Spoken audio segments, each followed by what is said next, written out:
Welcome to Samba Samba. Enjoy the video. You start by confirming the exact Office product and the account tied to it. This tells you which fix to use.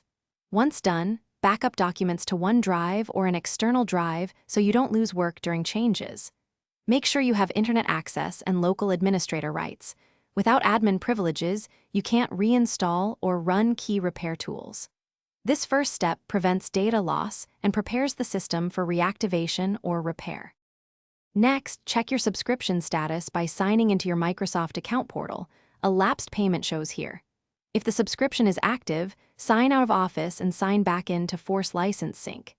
If activation still fails, go to Settings Apps, choose Office, select Modify, then run Online Repair. This refreshes activation files. If repair completes, restart Office and confirm the expiration message is gone. These steps repair corrupt activation data or resync a valid license. Finally, use the Microsoft Support and Recovery Assistant to run targeted activation diagnostics. It automates common fixes.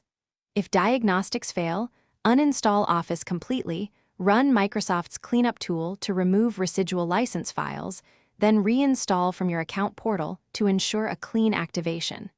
Make sure to sign in with the account that holds the subscription.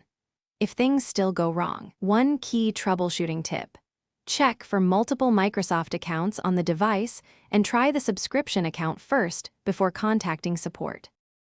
Thanks for watching. Consider subscribing if we helped you.